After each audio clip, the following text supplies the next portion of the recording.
Ээж хүн нэг хувь өөрчлөгдөд хүүхдүүд маань 100% өөрчлөгддөг. Тэгэхээр ээж хүний өнөөдрийн байгаа байдал, аз жаргалтай байгаа байдал, хүнлэг инэрэнгуй байгаа байдал энэ бүхэн бол үр хүүхд маань шууд шингэдэг.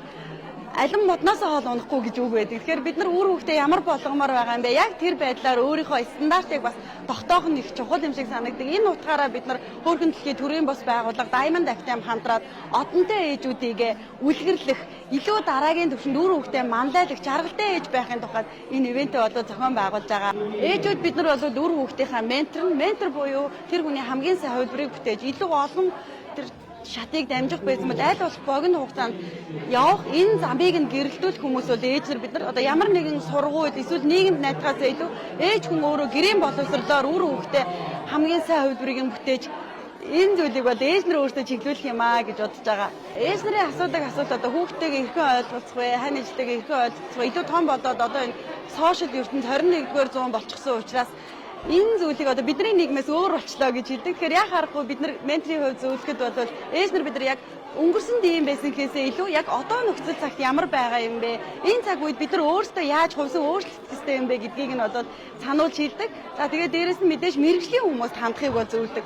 Хуучин шиг 20 дугаар зуун шиг 19 дугаар зуун шиг би өөрөө бүгдийг чадна гэхээсээ илүү мэрэгжлийн сэтгэл зүйч, мэрэгжлийн хувийн хөгжлийн багш нар менторуудтай хамтарч ажилласнараа ээж таны тэр хүсэж байгаа зүйлүүд ингээд бий болох боломжтой байдаг. Diamond Active дээр ирсэн хүүхдүүд маань ч гэсэн яг мэрэгжлийн хувийн хөгжлийн багш нартай хандаад ирэхээр өөртөө итгэлтэй, зоригтой яг тэр ээж хүний хүсэж байгаа үр дүнгууд бол гарч эхэлдэг. Эмэгтэйчүүд биднэрт яг ийм арга хэмжээ болоод маш их дутагдчихэйдэг. Өнөөдөр энэ харахад ч гэсэндээ ээж нар бүр ингээ гал асаад яг л энэ арга хэмжээг хүсэжсэн баярлалаа гэдээ илэрхийлж байгаа зүйлээс харахад бол эмэгтэйчүүдэд сэтгэлд нь оч нэмэх ийм оюунлаг арга хэмжээ бол үнэхээр хэрэгцээтэй байна. Тийм учраас бид нар энэ арга хэмжээг анхны жилдээ одонтой ээж ивэнтийг зохион байгуулж байгаа. Үүнээс хойш жил болгон уламжлалт болгон одоо зохион байгуулах төлөвлөгөөтэй байна. За мөн жаргалтай ээж ивэнтийг бол 3 сарын 8 зохион байгуулад 2 удаа ингээд зохион байгуулсан. Өнөөдрийн үед 1000 ээж оролцож байгаа. Үүний 500 онлайнаар буюу орон нутгаас 21 аймагаас 21 ээжийг бид нар бол үн төлбөргүй оролцуулж бас улс их орондоо үнэтэй хувь нэмрийг хөрөнгө оруулалтыг хийж яах гэж харж байгаа. Танхимаар бол 500 ээж цуглуулчихсан ингээд гал халуун байна.